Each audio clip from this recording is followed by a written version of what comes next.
তখন কী করলাম আমি তাহলে তাহলে আমাদের আজকের হচ্ছে ইন্ট্রোডিউসিং সামওয়ান ফর্মালি, এই যে পার্টটা আছে এই পার্টেরই একটা অংশ এর আগে পড়াইছি আমি। Ethical issues of child labour, এটা হচ্ছে লাস্ট পার্ট ছিল। লাস্ট পার্টের আলোচনা আজকে আমাদের হচ্ছে বিশ্লেষণ, অ্যানালাইসিস। তো আমরা আজকে গ্রামাটিক্যাল যে টার্মগুলো আমাদের যে এই বার্ষিক পরীক্ষায় যে প্রশ্নগুলো আসবে, এই অ্যাডজেক্টিভগুলো দেওয়া থাকতে পারে, এগুলোর সিনোনিম লিখতে হতে পারে 5 মার্ক, নাউন বের করতে হতে পারে 5 মার্ক, এবং সেন্টেন্স মেকিং করতে হতে পারে 5 মার্ক, মোট 15 মার্কের হবে। তো আমাদের একজন স্টুডেন্ট করেছে, তাকে ধন্যবাদ আন্তরিকভাবে। যদি একটু মেকিং সেন্টেন্সে কোনো সমস্যা হয় ক্ষমা সুন্দর দিতে দেখবেন। আমরা প্রথমে পেয়েছিলাম গ্রোয়িং। গ্রোয়িংটা হচ্ছে অ্যাডজেক্টিভ। গ্রোয়িংয়ের সিনোনিম হচ্ছে ইনক্রিজিং এবং নাউন হচ্ছে গ্রোথ। তারপরে the prices of goods are increasing day by day, মানে মালামালের দাম দিন দিন বৃদ্ধি পাচ্ছে। আমি আরেকটা ফাঁকে বলে নিই যে যারা দেখতেছেন আমার ভিডিওটা কীভাবে মুখস্থ করবেন, এইটুকু মুখস্থ করবেন আর এটা নিজেরা বানায় লেখার চেষ্টা করবেন। আর যদি না পারেন তাহলে তারটা হেল্প নিতে পারেন, কিন্তু এগুলো আমাদেরকে অবশ্যই কিছু না কিছু মুখস্থ রাখতে হবে। তাহলে এবার চলে আসি ইনোসেন্ট। ইনোসেন্ট হচ্ছে পিওর, সিনোনিম নিষ্পাপ, নিষ্পাপ। আর এটার নাউন হবে কি ইনোসেন্স। তাহলে চিলড্রেন্স মাইন্ডস আর ইনোসেন্ট, শিশুদের মন নিষ্পাপ। ফ্রাজিল, এটা হচ্ছে ব্রেকেবল মানে ভঙ্গুর, ফ্রাজিলিটি। তারপরে আমার মেকিং সেটা হচ্ছে the child's fragility health requires constant attention, মানে মনোযোগ আকর্ষণের জন্য হচ্ছে ভঙ্গুর। তারপর হচ্ছে লং টার্ম, শিরোনাম লং টাইম আর লংগেভিটি নাউন। তাহলে after a long time our quota movement restrict resulted in the countries independent. আচ্ছা, তোমাদের লেখা একটু বলে নিও। মেন্টাল, সাইকোলজিক্যাল, এটা হচ্ছে সিনোনিম। তাহলে এটা নাউন কী হবে? মেন্টালিটি। জোরে বলবা। Good mental health is important for all. Emotional, এটা হবে কি সেন্সিটিভ। আর নাউন কী হবে? Emotion. He is very emotional about his family. আচ্ছা, এরপর হচ্ছে ফিজিক্যাল। ফিজিক্যাল কী হবে? বডিলি।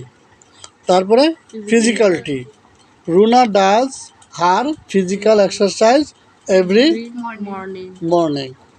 ঠিক আছে, এখানে খেয়াল রাখতে হবে আমার স্টুডেন্ট অনেক ভালো কাজ করছে। এভরি মর্নিং যদি অভ্যাস বোঝায় তাহলে সেটা অবশ্যই প্রেজেন্ট ইনডিফিনিট টেন্সে করতে হবে। Spiritual, divine, spirituality, spirituality. She flows a spiritual practice daily. এরপরে আমরা আসবো মোরাল। মোরাল মানে হচ্ছে নৈতিক, ইথিক্যাল নৈতিক, মোরালিটি, ঠিক আছে, নীতি। তাহলে Runa always tries to act in a moral way. এরপর হচ্ছে এক্সপ্লোসিভ মানে বিস্ফোরক, এটা হচ্ছে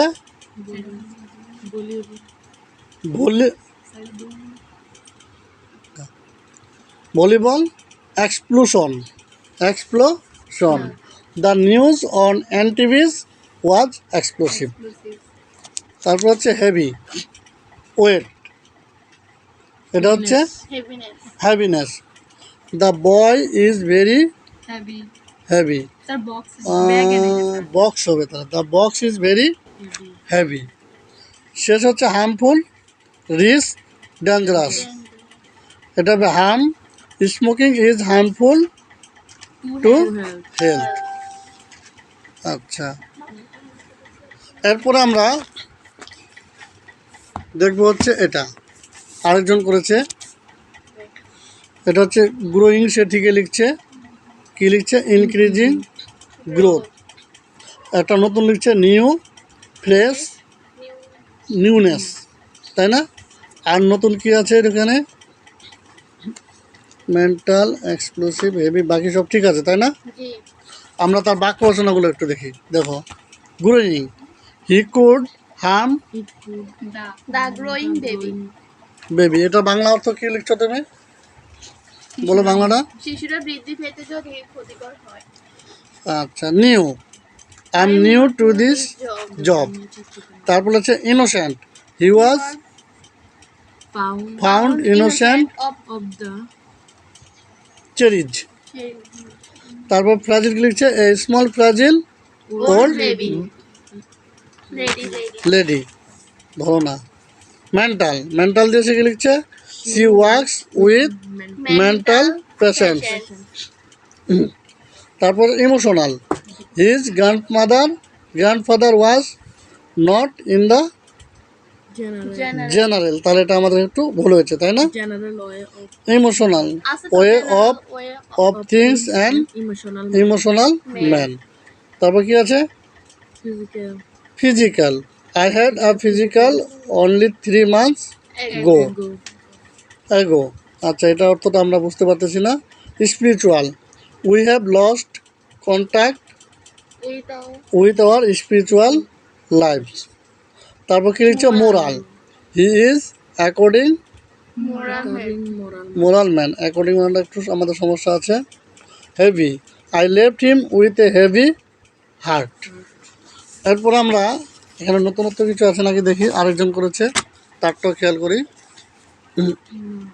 নিউ, ফ্রেশ, নিউনেস। তারপর এটা কি লিখছে? Growing, increasing, growth. তাহলে নতুন এখানে নাই না? সে আরেকটা ভালো কাজ করছে, অনেকগুলোর বাংলা অর্থ সহ দিয়ে দিচ্ছে। তো এটা আমাদের অনেকের জন্য ভালো কাজ হবে। এবার তার মেকিং সেন্টেন্সে আসি। Innocent, my sister is innocent. আমার বোন হয় নিষ্পাপ। Heavy, the shoe looks very heavy. পাথরটি দেখতে খুব ভারী। Stone, the stone looks very heavy. Mental, reading and writing writing, পড়া এবং লেখার কারণে মানসিক চাপ হয়। কজেস মেন্টাল কারণে স্ট্রেস। সৃষ্টি হয়। আচ্ছা, physical, my physical condition is not good. খুব সুন্দর হচ্ছে। New, he gave me a new pen. সে আমাকে একটি নতুন কলম দিয়েছিল। Long term, this food is এই খাবারটি দীর্ঘমেয়াদী। This food this food is long time হয় না, এটা আমরা অন্যভাবে লিখতে পারি। আচ্ছা, এটা কি? Vulnerable. Vulnerable, I am very vulnerable. না গো। তারপরে কি? Harmful, the food is very harmful. তারপর emotional, he is emotional man. সে অ্যান ইমোশনাল ম্যান। এখানে একটা আর্টিকেল বসাতে হবে।